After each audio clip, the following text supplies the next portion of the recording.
ஒரு விசை நாங்கள் காத்திருக்கிற வேளையிலே வார்த்தைக்காகவும் உங்களுக்காகவும் எனக்காகவும் நான் செபிக்க போகிறேன். மகா பரிசுமுள்ள பிதாவே, இந்த மகத்தான இந்த காலை வேலைக்காக தகப்பனே எங்களை மீண்டுமாக உம்முடைய கரத்திலே தாழ்த்துறோம். ஆம் கதாவே, உம்முடைய கிருபையினாலே மீண்டுமாக உம்முடைய சமூகத்திலே வந்து கதாவே உம்மை தொழுது கொள்ளவும் உம்மை ஆராதிக்கவும் உம்முடைய மகத்துவங்களை நாங்கள் சாட்சி கூறி உம்முடைய மகத்துவமான காரியங்களை சிந்திக்கவும் கதாவே நீர் கொடுத்த அந்த ஸ்லாக்கியத்துக்காக உமக்கு ஸ்தோத்திரம். ஆம் கதாவே, இந்த அருமையான பொழுதிலே உம்முடைய வார்த்தையை கேட்கும்படியாக வந்திருக்கிறவங்களை உம்முடைய சமூகத்திலே தாழ்த்துறோம். நிச்சயமாக நீர் பேசாவிட்டால் நாங்கள் எதையுமே பெற்றி கொள்ள முடியாது என்று நாங்கள் அறிந்திருக்கிறபடினால் உம்முடைய கிருபையின் கரத்திலே எங்கள் யாவரையும் உம்முடைய கரத்திலே ஒப்பு கொடுக்கிறோம். ஆம் கதாவே, நொறுங்குண்டதுமான இருதயத்தை விரும்புகிற தேவனாயிருக்கிறபடினால் கதாவே உம்முடைய வார்த்தையை கேட்கறதுக்கு முன்பாக எங்களுடைய இருதயம் ஆயத்தப்பட்டிருக்க ஆண்டவரே, நீ தாம் எங்கள் இருதயத்துக்குள்ளாக நீர் பிரவேசித்து கதாவே நீர் பேசும்போது நாங்கள் கேட்கவும் உம்முடைய வார்த்தைக்கு நாங்கள் சத்தியம் என்று சொல்லி ஆமேன் என்று சொல்லத்தக்கதாகவும் எங்கள் வாய்களை நீர் திறந்து கதாவே எங்கள் செவிகளை நீர் விருத்தேசனம் பண்ணி கதாவே உம்முடைய சத்தத்தை மாத்திரம் நாங்கள் கேட்க நீர் எங்கள் ஒவ்வொருவருக்கும் உதவி செய்ய போற தயவுக்காக உமக்கு ஸ்தோத்திரம். திறக்க போற வார்த்தை ஆசீர்வதியும் ஆண்டவரே, அந்த வார்த்தையிலே நீர் மகிமைப்படும், அந்த வார்த்தையை கொண்டு நீர் எங்களோடு இடைப்படும். இந்த வேளை உம்முடைய சமூகத்திலே தாழ்த்துறோம், சூழல்களை உம்முடைய சமூகத்திலே தாழ்த்துறோம், வந்த ஒவ்வொரு பிள்ளைகளை உம்முடைய கரத்திலே தாழ்த்துறோம். வராத ஒவ்வொருவோடு உம்முடைய இரக்கம் கூட இருக்கட்டும். யாவை உம்முடைய கரத்திலே தாழ்த்தி இயேசு கிறிஸ்து நாமத்தில் கேட்கிறோம். ஆமேன், ஆமேன். நாங்கள் நின்ற வண்ணமாகவே 2 வேத பகுதிகளை நாங்கள் வாசிக்க போறோம். முதலாவதாக எபிரேயர் 10ஆம் அதிகாரம். அதுக்கு பிற்பாடு நாங்கள் லூக்கா 12:34 நாங்கள் வாசிக்க போறோம். முதலாவதாக எபிரேயர் 10ஆம் அதிகாரத்துக்கு நாங்கள் திருப்புவோம். அதிலே ஒரு சில வசனங்களை 19 24 மட்டும் நாங்கள் வாசிக்க போறோம்.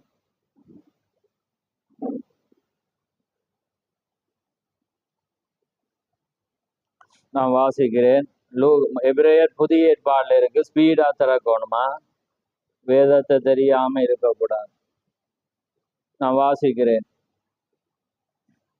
ஆகையால் சகோதரரே, நாம் மகா பரிசுத்த ஸ்தலத்தில் பிரவேசிப்பதற்கு இயேசுவானவர் தமது மாமிசமாகிய திரையின் வழியாய் புதிதும் ஜீவனுமான மார்க்கத்தை நமக்கு உண்டு பண்ணினபடியால் அந்த மார்க்கத்தின் வழியாய் பிரவேசிப்பதற்கு அவருடைய இரத்தத்தினாலே நமக்கு தைரியம் உண்டாயிருக்கிறபடினாலும் தேவனுடைய வீட்டின் மேல் அதிகாரியான மகா ஆசாரியர் நமக்கு ஒருவர் இருக்கிறபடினாலும் துர்மன சாட்சி நீங்க தெளிக்கப்பட்ட இருதயமுள்ளவர்களாயும் சுத்த ஜலத்தால் கழுவப்பட்ட சரீரமுள்ளவர்களாயும் உண்மையுள்ள இருதயத்தோடும் விசுவாசத்தின் பூரண நிச்சயத்தோடும் சேர கடவோ. அல்லாமலும் நம்முடைய நம்பிக்கையை அறிக்கையிடுகிறதில் அசைவில்லாமல் உறுதியாயிருக்க கடவோ. ஆமே. நம்ம மீண்டும் வாசிக்கிற நம்பிக்கையை அறிக்கையிடுகிறதில் அசைவில்லாமல் உறுதியாயிருக்க கடவோ. வாக்குத்தத்தம் பண்ணினவர் உண்மையுள்ளவராயிருக்கிறாரே.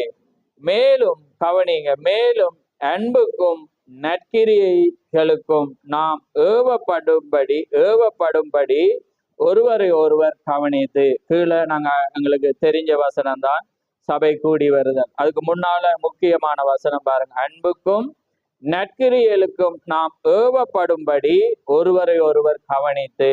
ரைட். இப்ப நாங்க அடுத்ததுக்கு போவோம். லூக்கா 12:34. அந்த இடையில சிங்களத்துல வாசிக்கிறேன்னா ஸ்பீடா வாசி.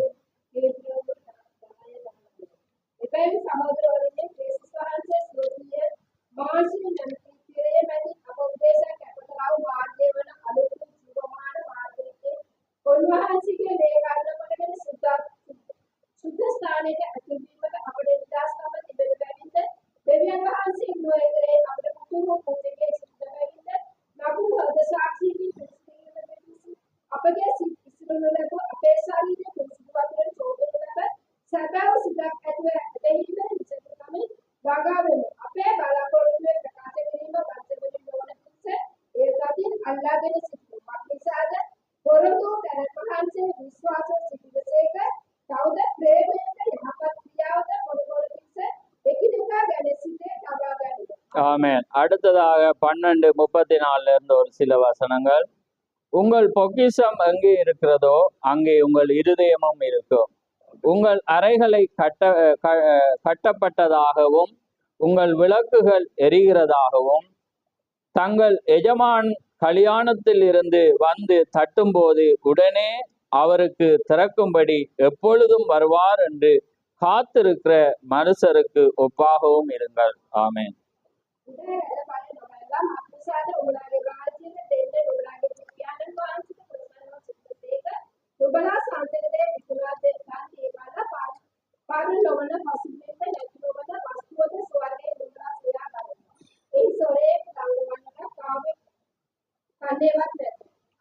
ஆமென். யாவரும் அமர்ந்திருங்கள்.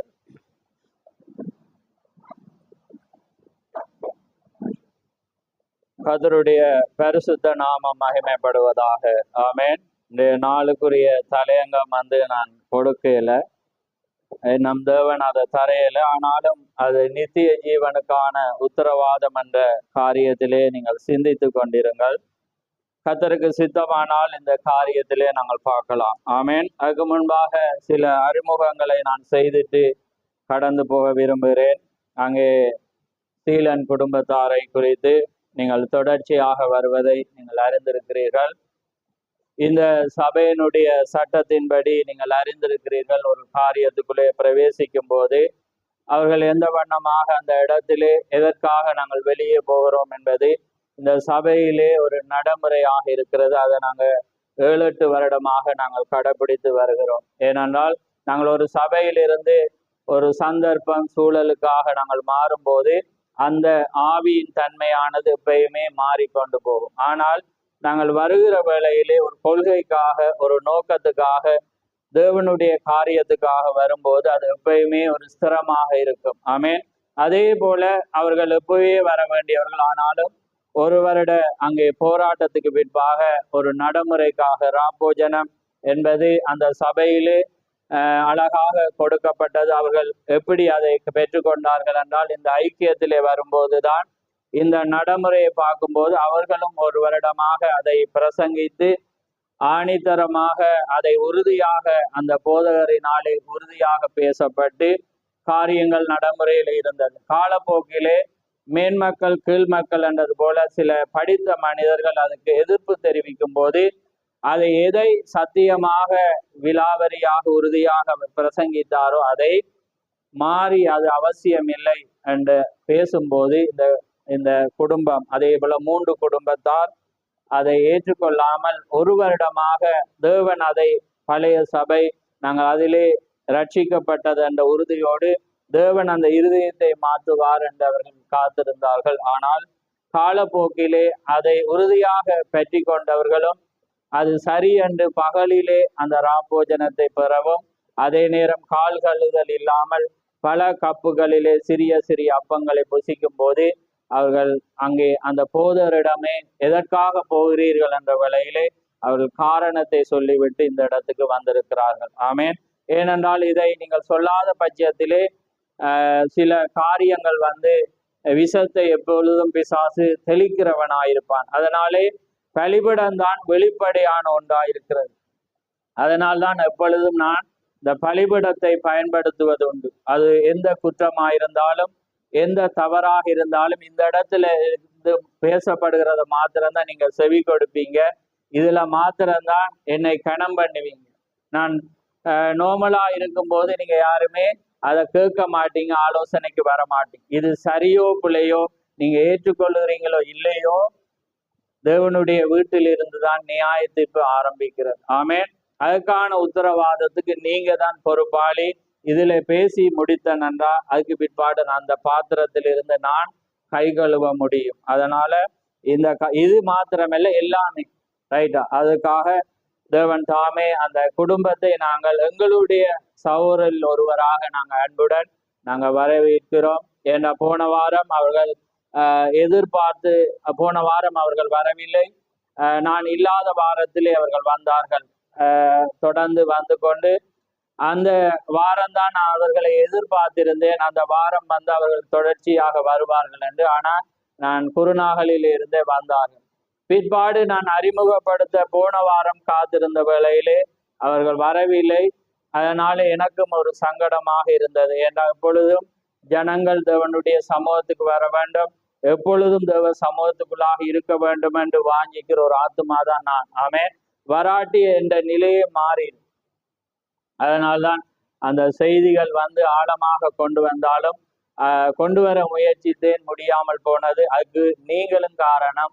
ஏனென்னா நீங்க அதை பெற்றுக்கொள்ளத்தக்கதாக உங்களுடைய இருதயங்கள் இல்லாததை நான் கண்டேன். அதனாலதான் நான் பரவலாக பேசிக்கொண்டு, ஏன்னா உங்களிடத்திலிருந்து ரீப்ளே ஆமேன் இது பேசுறது சத்தியம் என்று வராத மட்டும் என்னால பேசலாம். ஏனென்றால் உங்களுக்கு நன்றாக தெரியும், தேவண்ட ஆவி இல்லாம என்னால பேச முடியாது, எதுவுமே எனக்கு தெரியாது, உங்களுக்கு தெரியும். அதனாலதான் அது வரவில்லை. அதனாலதான் இந்த வாரம் நீங்கள் நினைக்கலாம் என்ன ஒரு 7-8 வாரத்துக்கு பிற்பாடு இருந்த அறிமுகம். அதனால இன்றைக்கு நான் நிற்கும் போது அவர்கள் இருப்பதினாலே அதை குறித்து நாங்கள் வரவேற்கிறோம். உங்களை நாங்கள் அன்போடு சகோதரராக நாங்கள் அழைக்கவிருக்கிறோம். அதை தற்காத்து கொள்வது உங்களுடைய சபையாருடைய கடமையா இருக்கிறது. ஏனென்றால் சபையினுடைய புத்தியுள்ள ஸ்திரீ தன் வீட்டை கட்டுகிறார். அடுத்த ஒரு வசனம் துவக்கி விடுங்க. நல்ல மனைவி கர்த்தர் அருளும் ஈவி, அது எல்லாமே சபையோடு ஒப்பிட்டு பார்க்க வேண்டும். அதனால்தான் தீர்க்கதரிசி எளிமையில் தேவன் மறைந்திருந்து தம்மை வெளிப்படுத்துகிற செய்தியிலே ஒரு சபையினுடைய அலங்காரமே பெண்களிடம் இருக்கு என்றார். சொல்றாரா இல்லையா?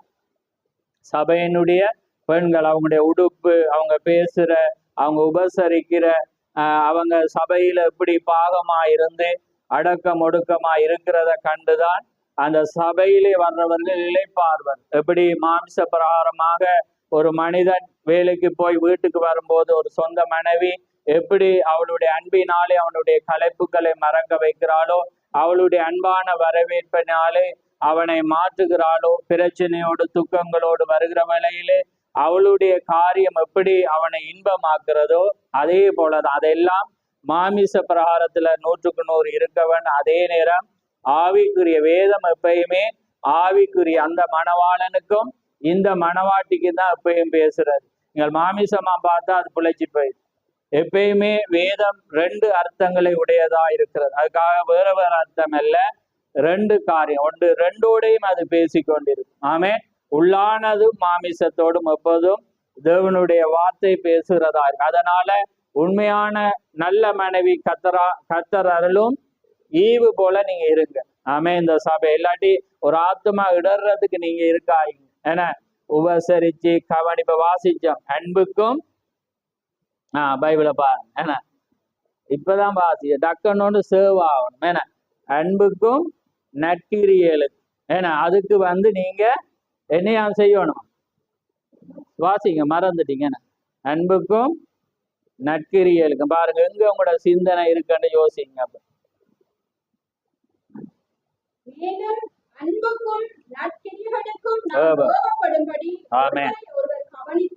அதுக்கு பிற்பாடுதான் அடுத்த வருது. அப்ப அந்த குடும்பம் போன வாரம் வராததுக்கு அதுதான் காரணம். நீங்க அன்புனால நற்கிரியலுக்கு ஏவி இருந்தீங்கன்னா அவங்க இங்கிட்டு இருப்பாங்க. போன அவங்க பயங்கர துக்கமா ஆண்டவர்கிட்ட போற வழிக்காக ஜெபித்து இருக்கிறாங்க.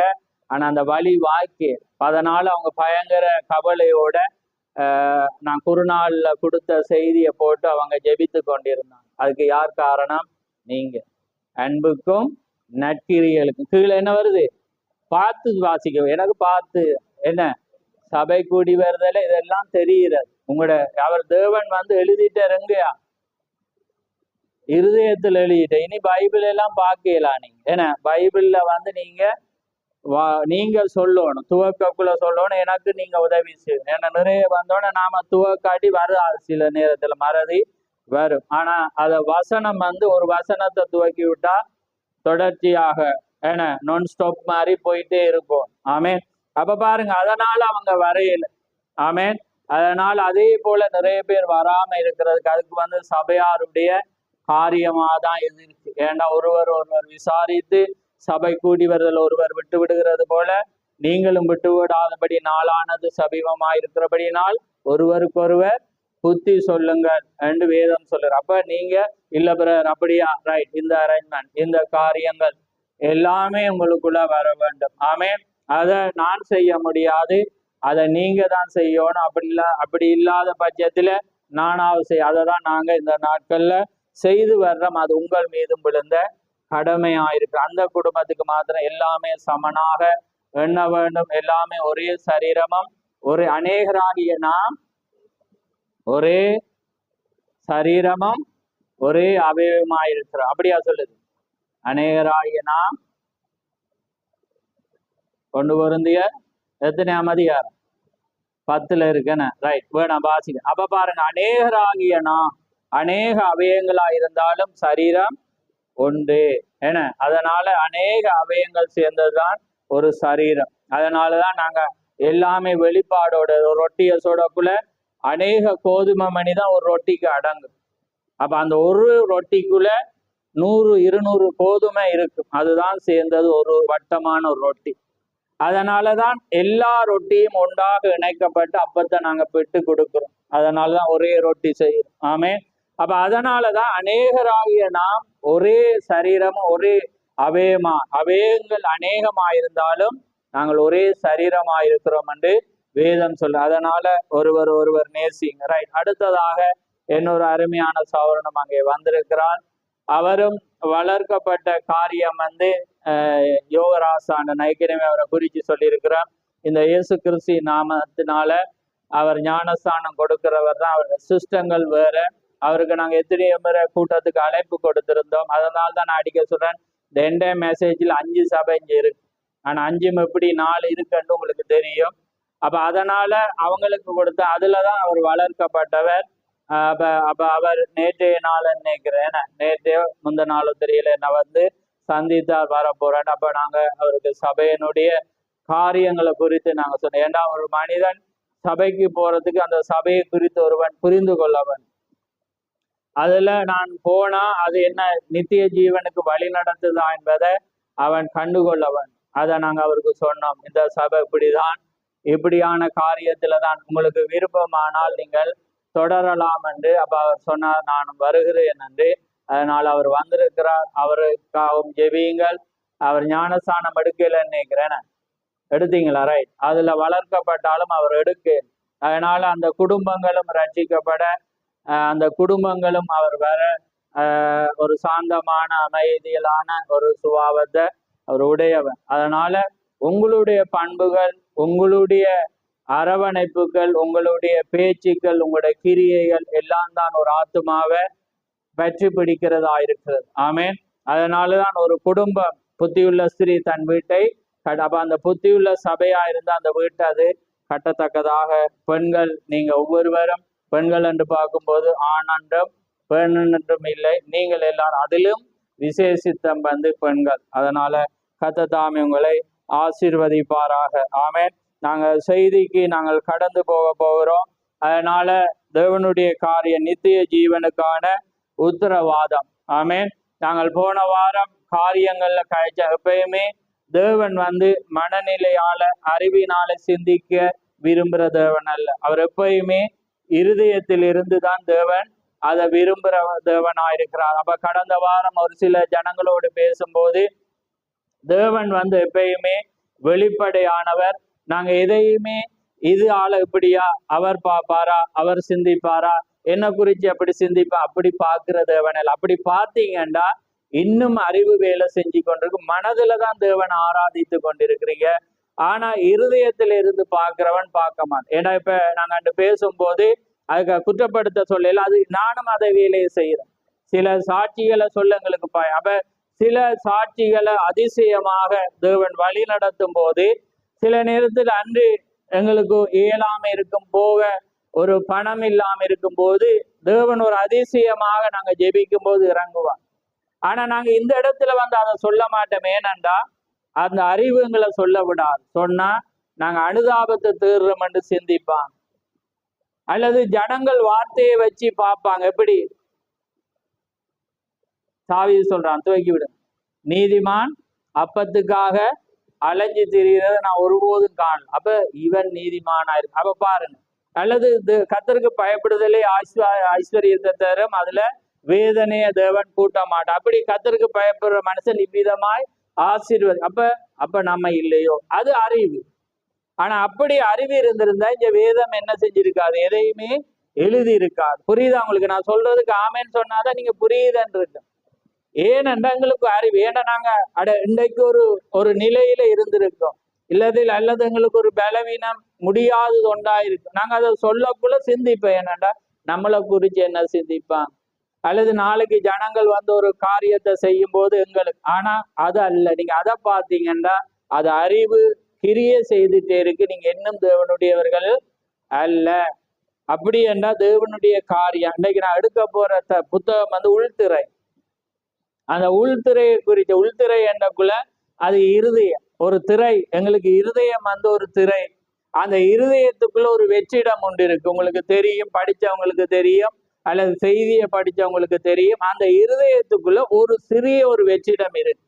அதுக்குள்ள வந்து எந்த இரத்த நாளமும் எந்த காரியமும் நரம்புகளும் இல்லாத ஒரு பகுதி தான் அது என்பது விஞ்ஞானம் சாட்சி பெறுது. அது வேதம் ஏற்கனவே சொல்லப்பட்டு. அந்த வெற்றிடத்துக்குள்ளதான் ஆத்துமா இருக்கு. ஆமே, தெரியுமா இல்லையா அவங்களுக்கு? அந்த இருதயத்துக்குள்ள, அதாலதான் எப்பயுமே இருதயத்தில் இருந்து. அப்ப அந்த இருதயத்துக்குள்ளதான் ஆத்துமா. அப்ப அதான் தாவி சொல்றான், என் இருதயத்திலிருந்து உம்மை நோக்கு, என் இருதயம் கலங்குகிறது, என் இருதயம் தேவனை நோக்கி இருக்கிறது. அப்படிதான் என் வாயை எம்மை துதிக்கிறது, அப்படி அவன் எங்கேயுமே பாடு. அப்ப ஏனென்றா அந்த இருதயத்துக்குள்ளதான் தேவன் வாசம் பண்ணுது. அந்த இருதயத்துக்குள்ள எந்த இரத்த நாளமும் இல்லைன்னு விஞ்ஞானம் சாட்சி பெறுது, தீர்க்கதரிசியும் அதை உரைக்கு. அப்ப உங்களுடைய அந்த இருதயம் வந்து எதையும் பார்க்காது. மனதுல நாங்க ஏற்றுக்கொள்றது, அறிவுல சிந்திக்கிறது, நாங்க பகுத்தறிவோம். இது இப்படி இருக்கு, இதுல நம்ம சொன்னா அது அனுதாபம். எங்களை குறிச்சு என்ன சிந்திப்ப, இப்படி எல்லாம் இருக்கிறாங்களான்னு நானும் சிந்திச்சிருக்கிறேன். அதனால தேவன். ஆனா தேவன் பார்க்கிறது அவருடைய நாமம் அதிசயமானது. அவருடைய நாமம் தாவி சொல்றான், எல்லா சபை ஜனங்கள் நடுவிலும் நான் உண்மை சாட்சி கூறுவேன் என்று சொல்றேன். ஆனா நாங்க என்ன செய்யறோம்டா, அப்ப தேவன் செய்யற சிறு சிறு அற்புதங்கள், மகத்துவம் எல்லாமே மழுங்கடிக்கப்படுது எங்கட அறிவுபூர்வமான விசுவாசத்தினால. புரியுதா உங்களுக்கு? ஏன்னா தேவன் ஒவ்வொருவருக்கும் ஏதோ ஒரு வழியில அவர் அதிசயத்தை செய்யறவராயிருக்கிறார், அவர் அதிசயமானவராயிருக்கிறார். ஆமென். அப்ப ஏனண்டா அப்ப அதுதான் காரியம். ஆனா வேதம் அப்படி சொல்ல, நீங்க தேவன் செய்துட்டா, தேவன் இப்படி ஒரு அதிசயத்தை செய்தார், தேவன் இப்படி ஒரு மகத்துவத்தை செய்தார், முடியாதது அவர் நிரூபித்தார். அப்ப அதுதானே வேதம் சொல்லுது. வேதம் அதை தானே சொல்லு. அப்ப எலியா ஏன் பஞ்சத்துல இருக்கணும், அவனுக்கு சாப்பாடு இல்லை, கவனிக்க இல்லை. அந்த சமாரியா ஸ்திரீ ஏன் அப்ப தேவனுடைய வித்தா இருந்து பஞ்சமா இருந்தா கடைசியா சாக. அப்ப அந்த அற்புதம் வெளியே வராட்டி அந்த அற்புதம் வெளியே கொண்டு வரப்படா. அப்ப ஜனங்கள் இன்னும் மனநிலையில இருக்கு. அப்ப ஒருவன் போதிக்காவிட்டால் ஜனம் எப்படி கேள்விப்படுவார்? அப்ப இந்த போதனை தான் உங்களை மாட்டேன் இல்லாட்டி அதுல ஒரு நல்ல ஒரு அறிவுபூர்வமான ஒரு குடும்பத்தை குறிச்சு தீக்க சொல்றேன். நான் கர்த்தருக்கு சித்தமான நாங்க அதை பார்ப்போம். அழகாக அது வருது. ஏன்னா அந்த பெண் நல்ல ஒரு பெண், அழகான பெண், நல்ல குடும்பம். ஆனா அந்த பெண் தேவனுக்காக ஒரு பியானோ வாசிக்கிற ஒரு பெண். ஆனாலும் அவள் எப்பொழுதும் அறிவுபூர்வமா தான் அவள் சிந்திக்கிறாள் என்று அந்த இருதயத்துக்கு வரக்குள்ள தீக்கரிசி சொல்ல. அதே போல வந்து நாங்க ஒவ்வொருவரும் வந்து அந்த வண்ணமாக நானும் நீங்களும் அதுல குற்றவாளிகளா இருக்கிறோம். ஆமேன். ஆனா தேவனுடைய காரியத்துல நாங்க எப்பயுமே தேவன் செய்தா நாங்க அதை சொல்லுவோம். மற்றவன் என்ன செய்யறான், அவன் என்ன செய்வான், என்ன அனுதாபத்துக்கு பார்ப்பானா, என்ன கஷ்டப்பட்டவனா பார்ப்பானா, எனக்கு இப்படி அதை தேவன் பார்க்கல. அப்படி என்ன வேதம் திரை மறைக்காம எல்லா அந்தரங்கத்தையும் எழுதி இருக்கிறது. ஒருவன் செய்த அந்தரங்கத்திலிருந்து நன்மையிலிருந்து எல்லாமே எழுதியிருக்கா இல்லையா? வேதம் தான். அந்த வேதத்துல நீங்க உருவாக்கப்பட்டிருந்தா நானும் நீங்களும் தேவனை தான் முன்னிலைப்படுத்துவோம். அதுக்கு பிற்பாடு மற்றவன் என்ன பைத்தியக்காரன் சொன்னாலும் என்ன, மற்றவன் எப்படி சொன்னாலும் டோன்ட் கேர், ஏன்னா கவலையை படக்க மாட்டேன். அந்த நிலைக்கு வர மட்டும் நீங்க உருவாக்கப்படணும். ஆமேன்.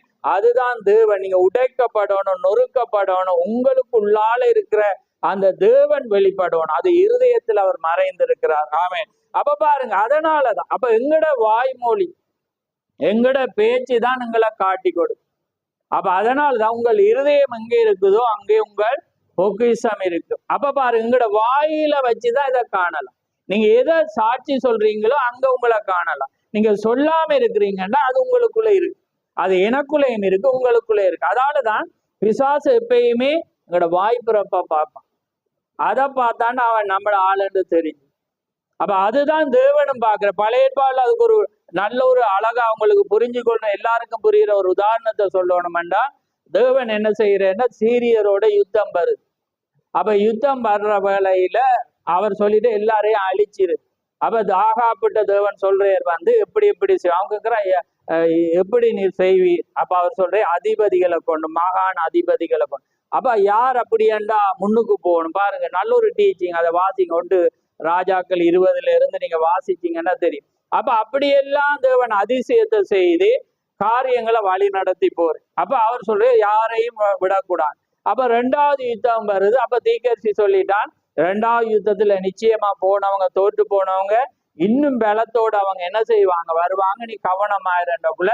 அப்ப தேவன் என்ன செய்யறேன், யுத்தத்துக்கு போறாங்க. எப்படி போகணும்னு போனோன்னு அங்க யுத்தம் நடக்குது. எல்லாரும் 1 லட்சத்துக்கு மேல ஜனங்கள் எல்லாம் மறிஞ்சு ஓடி போறான். மிச்சமா 27,000 பேர் வாரான். அந்த 27,000 பேரும் அலங்கம் விழுந்து தேவன் யுத்தத்தை வெற்றிக்கு.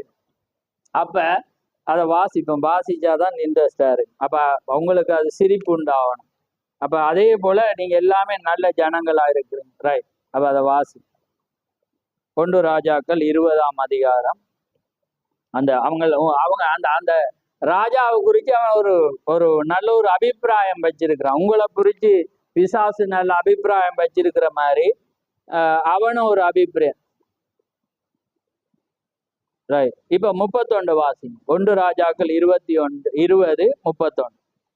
அப்பொழுது அவன் ஊழியக்காரர் அவனை நோக்கி, இதோ இஸ்ரவேல் வம்சத்து ராஜாக்கள் பயமுள்ள ராஜாக்கள் என்று கேட்டிருக்கிறோம். நாங்கள் ரொட்டுகளை எங்கள் அறைகளிலே கட்டி கயிறுகளை எங்கள் தலைகளில் சுற்றி கொண்டு இஸ்ரவேலின் ராஜாவினிடத்தில் போவோம், ஒருவேளை உம்மை உயிரோடே வைப்பார் என்று சொல்லி. ஆமென், ரைட். நிப்பாட்டுங்க. அப்பொழுது அவன் ஊழியக்கார அவனை நோக்கி, யாரண்டா அந்த பெனதாத்தன் நினைக்கிற சிரியா, அவன் பதுங்கிட்டான், உள்ளறையிலே பதுங்கினான். மேல் வசனத்தை பாத்தீங்கன்னா தெரியும். அப்ப அவங்க என்ன சொல்றாங்கன்னா, ஊழியக்கார அவனுக்கு, இதோ இஸ்ரவேலின் வம்சத்து ராஜாக்கள் எல்லாமே நல்ல யாரா, தயவுள்ளவங்க, ரைட்? Very good. தயவுள்ள ராஜாக்கள் என்று கேட்டு இருக்கிறோம். நாங்கள் ரெட்டுடுத்தி எங்கள் அறைகளிலே கட்டி கைகளை தலைகளை சுற்றி கொண்டு போய் இஸ்ரவேலின் ராஜாடத்தில் போவோம், ஒருவேளை உம்மை உயிரோடே வைப்பார், ரைட்? இப்ப பாருங்க, அடுத்தது வாசிப்போம். அங்க இப்ப பாருங்க, மேல அதையும் வாசிங்க, தொடர்ந்து வாசி.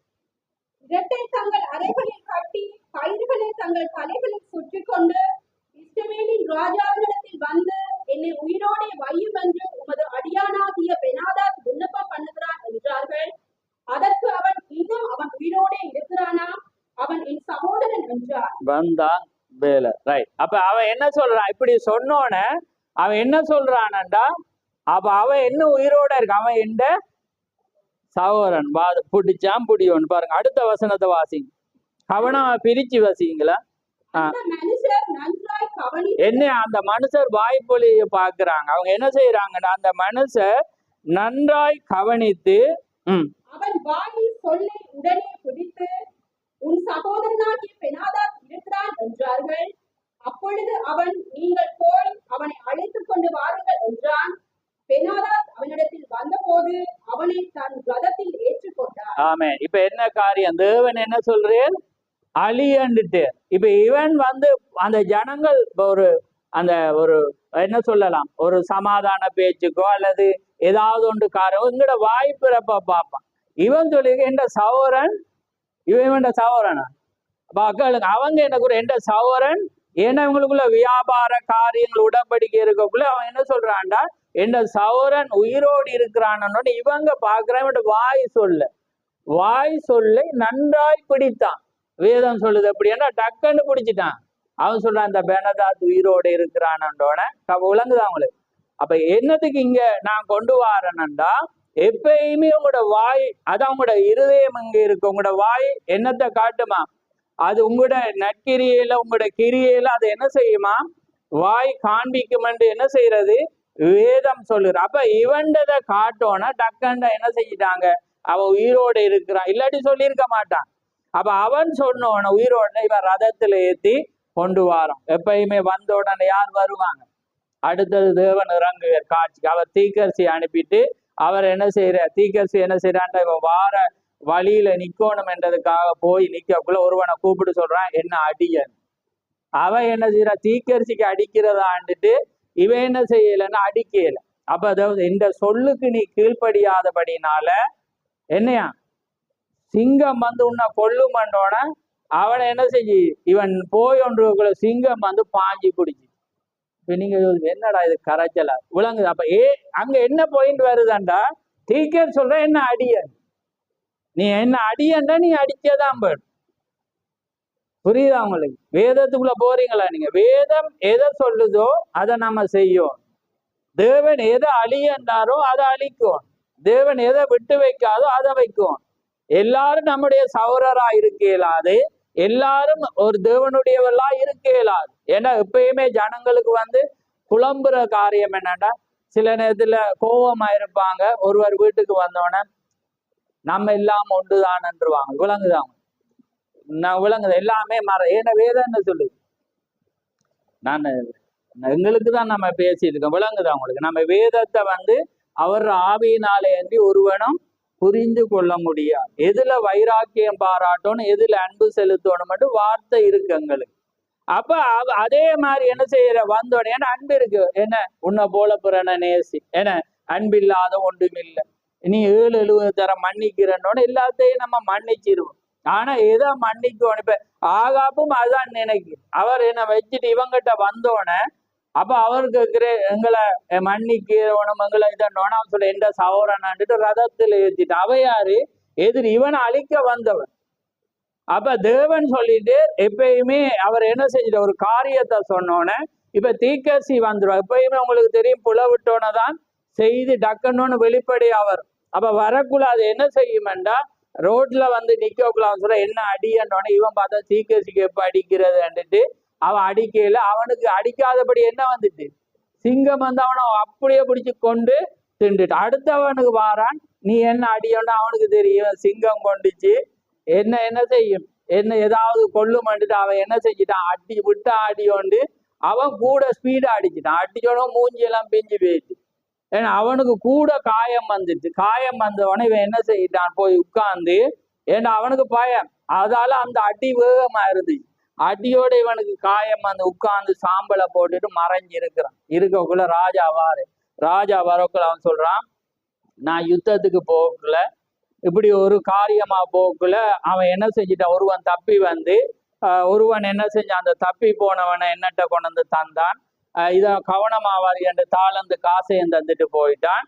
ஒருவேளை இவன் தப்பி போனானண்டா இவன் ஜீவனுக்கு உண்ட ஜீவன் ஈடாகும் என்று அவன் என்ன செய்யறான், ஆணையிட்டுட்டு போயிட்டான். அப்ப ஆகா பாத்திர தீர்ப்பு செய்யறது எல்லாரும் முந்தி கொள்றதானே, எங்களை என்ன போல உங்களை போல. அதே மாதிரி அப்படியாண்டா அவன் ஜீவன் ஈடாகும்டா, அது உனக்கு தான். ஏற்கனவே தாவீதுக்கு வந்துச்சு தானே, வாசிங்கடாக்க இதுலயே வாசிக்கும். அடி விழுறதெல்லாம் பாத்தீங்கன்னா வாசிக்கிறான வாசிங்க. 38 வாசிங்க, 336 தான் அந்த அடிக்கிறது இருக்குது. ரைட், வாசி. அப்பொழுது அந்த தீர்க்கதரிசி போய் தன் முகத்தின் மேல் சாம்பலை போட்டு வேஷ மாறினவனாய் வழியிலே ராஜாவுக்காக காத்திருந்தான். ராஜா அவ்வழியாய் வருகிற போது இவன் ராஜாவை பார்த்து கூப்பிட்டு, உமது அடியான் யுத்தத்தில் நின்ற போது ஒருவன் விலகி என்னிடத்தில் ஒருவனை கொண்டு வந்து, இந்த மனுஷனை பத்திர பண்ணு, இவன் தப்பி போனால் உன் பிராணன் அவன் பிராணனுக்கு ஈடாய் இருக்கும், அல்லது ஒரு தாளந்து வெள்ளியை நீ கொடுக்க வேண்டும் என்றார். ஆனாலும் உமது அடியான் இங்கும் அங்கும் அலுவலாய் இருக்கும் போது அவன் போய்விட்டான் என்றார். இஸ்ரவேலின் ராஜா அவனை பார்த்து, நீ சொன்ன தீர்ப்பின்படியே ஆகும் என்றார்.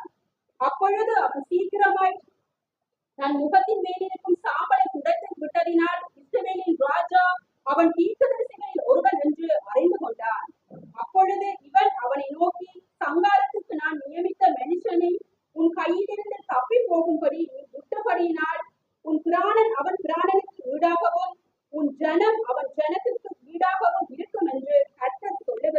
ஆமென். பாத்தீங்களா எப்படி வார்த்தை விளங்குதா அவங்கள? அப்ப எப்பயுமே தீக்கச்சி அவன்கிட்ட வாயில அப்ப அவன் சொல்றான், அப்ப பிராணனை போனா அவன் தப்பி போனா அந்த பிராணனுக்கு யார பிராணம் உண்ட பிராணம் தான் வீடு. அப்ப அதனால தீக்கரிசி டக்குன்னு வேஷத்தை கலைச்சோன்னதான் ஆகாப்புக்கு அப்செட் ஆயிட்டு இவன் தீக்கரிசி என்று. அதனால சொல்ற சங்காரத்துக்கு நியமிக்கப்பட்ட மனிதனை நீ எப்படி தப்பிக்க போகலாம்? அப்ப தேவன் இப்ப பாருங்க இங்க எங்களுக்கு அனுதாபம் வருது. ஆனா தேவன் என்ன சொல்ல? அப்ப தேவனை விட நாங்க கூட அனுதாபிக்கிறோம். ஆனா தேவன் இப்ப இப்படி பார்க்கக்குள்ள நம்ம தேவனுக்கு கீழ்ப்படுகிறோமா இல்லையான்னு சொல்லுங்க. தேவன் ஆகாப்புக்கு சொல்ற செய்ய, இவன் என்ன செய்யறான்? தப்புறான்டா, இவன் தேவனா? விளங்குதா உங்களுக்கு? அதே போலதான் தேவன்ட வார்த்தை ஒரு காரியத்தை உரைச்சிட்டா அதுதான் தீர்ப்பா இருக்கு. அதுக்கு மேல எந்த மனிதனும் விளக்கம் என்ன செய்யலாது, கொடுக்கவே இயலாது. புரியுதா உங்களுக்கு? அப்ப அதனால தேவன் சொன்ன வார்த்தை பாருங்க, ஒரு தீக்கசிக்கு அடியன்னுக்குள்ள அடிக்காம மரியாதைக்குள்ள அங்க பிழைச்சி போகுது, அவனுடைய ஜீவனே போகுது. அங்க பாத்தீங்கன்னா பெட்டி உள்ள போக்குல ஒருவன் பிடிக்க போக்குல ஜீவனே போகுது. புரியுதா உங்களுக்கு? அப்ப தேவண்ட காரியத்துல நீங்க கவனமா இருக்கும். அப்ப இருதயத்துல இருந்து வரக்குள்ள மாத்திரம்தான் அவன் அதை ஏற்றுக்கொள்ளும். அவன் எதையும் பார்க்க மாட்டான். தேவன் சொன்ன எனக்கு தெரியாது, தேவன் கொல்லண்டார், தேவன் வையண்டார், முடிச்சு. தேவன் இதை செய்யாதண்டார், இதை செய்யண்டார், முடிஞ்சு. விளங்குதா அவங்களுக்கு? அப்ப இப்படி வாரவன் தான் இருதயத்துக்குள்ள தேவன் இருக்கிறார் என்பதே காரியமா இருக்கு. அப்ப பாருங்க இதுதான். அப்ப அது என்னத்தை நாங்க இங்க பாக்குறோம்டா, எப்பயுமே எதிரி வந்துங்கட வாய் சொல்நடைய பார்ப்பான் எப்பயுமே. அப்ப பாருங்க அவன் பார்க்கிறான் அந்த வயதை சொல்லி அவன் வாய் மொழியை நன்றாய் கவனி. ஏன்னா ஆகாப் சொல்லிட்டான் அவன் என்ற சகோதரனோட, அப்ப அவங்களுக்கு தெரியும் தப்பி வச்சிருவான். ஏன்னா அவன் கொல்ல மாட்டான்னு தெரியும். ஆனா அவன் இல்ல, அவன் இருக்கிறானா, அவன் கொல்லண்டவனா அவன் என்ன செஞ்சிருவான், அவனை பாதுகாத்துருவான். அப்ப அதனாலதான் எதிரிக்கு தெரியும், எப்பயுமே உங்கள்கிட்ட வந்து அவனுக்கு தெரியும். அதான் பார்த்தேன், பிசாசு திரட்டி விடுறதுக்கும் பிசாசு போய் வாரத்துக்கும் வித்தியாசம். அங்க தேவன் அவனை விட்டு போகுமண்டான், திரட்டி விடையில. திரட்டி என்ன நீங்க சொல்ல, இனி என்ற வாசல்லையே வராதன்றது திரத்து. அவன் வரமாட்டான் எதிரி பிறகு, இவன் என்ன திரட்டி விட்டவன். ஆனா ரைட் போயிட்டு வாங்கண்டா அவன் திரும்ப வருவான். அதான் அந்த ரெண்டுக்கு, அதான் பிசாசுக்கு திரத்துறதுக்கும் நீங்க உவாசத்தினால் அவனை திரத்துறதுக்கும் ஆண்டவரே இதை நான் செய்யக்கூடாதுன்றதுக்கு நிறைய வித்தியாசம். அப்ப அதனாலதான் கிறிஸ்தவர்கள் எப்பயுமே நல்லவர்களாகவே இருக்கிறாங்க. ஆனா நல்லவர்கள் எப்பயுமே பரலோக ராஜ்யத்துக்குள்ள போக இயலாது. நீதிமானே ரட்சிக்கப்படுகிற அரிதானால் பாவி. அப்ப அதனாலதான் ஐஸ்வர்யம் உள்ள நீதிமான் பரலோகம் போகல, எங்க போனான்? பாதாளத்துக்கு போனான். அங்க நீதியுள்ள கன்னிகைகள், அதான் 5 கன்னிகைகள் பரிசுத்தமுள்ள எங்க போனாங்க? கைவிடப்பட்டாங்க. ஆனா எண்ணெயை வச்சிருந்தவன் போனான். அப்ப அதே போலதான் தீர்க்கதரிசி என்ன சொல்ற, உள்ளறையில தேவன் அங்க உள்ள வராட்டி எந்த மனிதனும் உள்ள ரட்சிக்கப்பட முடியாது. அவன் எப்பயுமே அறிவுல தேவனை ஆராதிப்பான். அவன் பகுத்தறிவினாலே நாங்க இப்படி செய்யணும், நாங்க கிறிஸ்தவர்கள் இதை செய்யக்கூடாது அதை செய்யக்கூடாது என்று நம்ம சிந்திச்சு தேவனுக்கு மேலாக எங்களை உயர்த்தி சாட்சி சொல்லாம, காரியங்களை சொல்லாம, தேவன மகத்துவத்தை சொல்லாம, தேவன் எங்களோட வாழ்க்கையில சரிய சிறு சிறு அற்புதம். அப்ப நீங்க சிறு சிறுதுல உண்மையா இருந்தாதான் தேவன் பெரிய அற்புதத்தை செய்வார் என்று வேதம் சொல்கிறார். அப்ப ஏனென்றா அதுக்கு எல்லாமே அப்ப அவனுக்கு தெரியும் நம்ம தேவன் நல்லவர் வல்லவர். நம்ம அடுத்தது உலகத்தை பற்றி பேசுவோம், நம்ம வருங்காலத்தை பற்றி பேசுவோம். அப்ப பிசாசுக்கு தெரியும் வாய் நம்மட ஆள் தான். அப்ப பாருங்க, அப்ப அது ஏனண்டா எங்களோட வாய்மொழி எங்களை காண்பிக்குது. ஆனா நாங்க எப்பயுமே கர்த்தருக்கு சித்தமானால், தேவண்ட வருகை தாமதிக்குமானால் நாம இதை செய்வோம். அப்ப எப்பயுமே போட்டா நம்ம எங்களோட வாய் தேவனே என்ற எப்பயுமே தாய் சொல்ற, என் வாயில் எப்பொழுதும் உடைய துதி இருக்கும். ஆமே, எப்பயுமே அவனோட வாயில தேவண்ட வார்த்தை. ஏன்னா அவங்க வார்த்தையாக பிறந்திருக்கிறாங்க, உள்ள இருக்கிறவர் வார்த்தையா இருக்கிறார். அவர் எப்பயுமே இயேசுக்கிறது வார்த்தையை தான் பேசி கொண்டு இருந்தார். அப்ப எப்பயுமே உங்களோட வாயில வார்த்தை இருக்குமானா பிசாசுக்கு ஒன்றுமே செய்யும். அதான் உள்ளறையில இருக்கிற தேவனா இருக்கிறார். ஆமே, அதான் நித்திய ஜீவனுக்கான உத்தரவாதமா இருக்கிறது. அதுதான் காரியம். அப்ப பாருங்க, அதனாலதான் தீர்க்கதரிசி சொல்றேன்,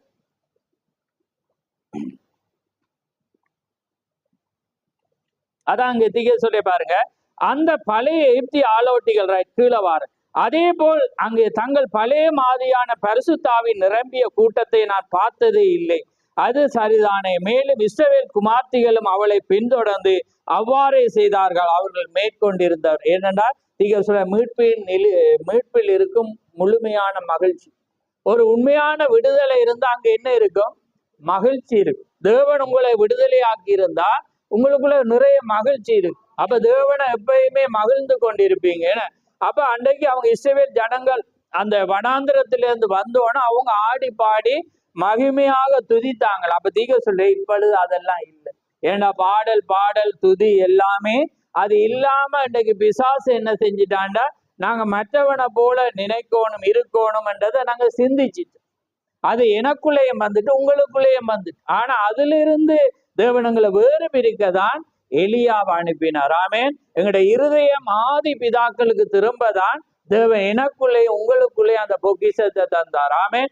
அதுதான் எங்களை அறிவுல இருந்து சிந்திக்க இருக்கு. ஏண்டா எப்பயுமே நாங்க ஒப்பிட்டு பார்க்கறதுல விண்ணர்களாக இருக்கிறோம். ஆமேன். அதுக்குதான் தீர்க்கதரிசி ஒரு சபை பெருசான பிரசித்தி பெற்ற ஒரு சபையில தீர்க்கதரிசி என்ன செய்யறாருன்னா ஒரு சௌரியையும் ஒரு சவனை குறிச்சும் அவர் சொல்றாரு. பாருங்க, அவங்க பாருங்க, அதுக்கு முன்பு அதை வாசிக்க முன்பு தீர்க்கதரிசி அந்த இருதயத்துக்கு இருதயத்தின் ஆழத்துக்குள் இருதயத்தின் மத்தியில் ஒரு சிறு வெற்றிடம் உண்டு, அதில் ஒரு இரத்த அணு கூட இல்லை. நான் முன்னமே சொன்னது போல அது மிருகத்தின் இருதயத்தில் காணப்படும். ஏன்னா மிருகத்துக்கு என்ன இல்லை?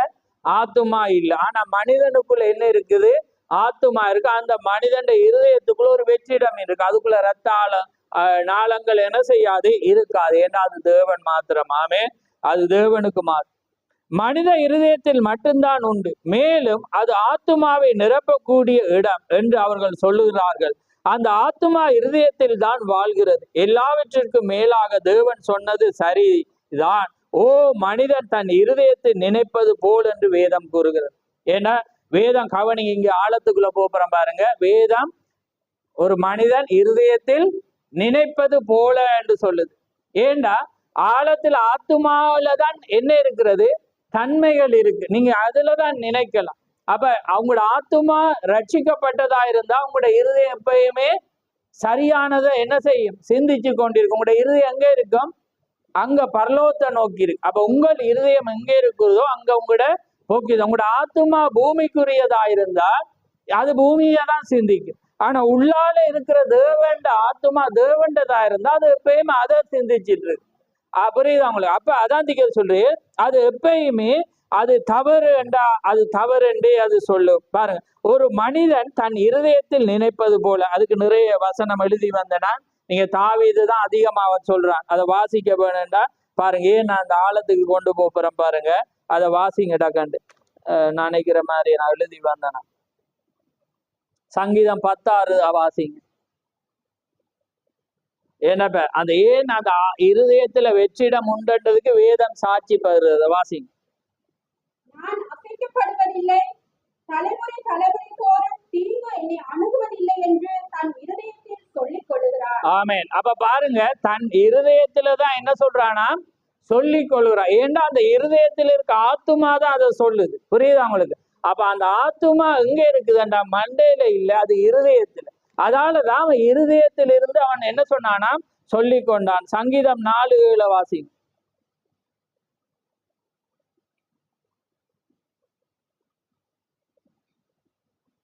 அவர்களுக்கு தானியமும் திராட்சைரசமும் பெருகி இருக்கிற காலத்தின் சந்தோஷத்தை பார்க்கிலும் அதிக சந்தோஷத்தை என் இருதயத்தில் தந்தீர். ஆமென். எங்க தந்தீரா?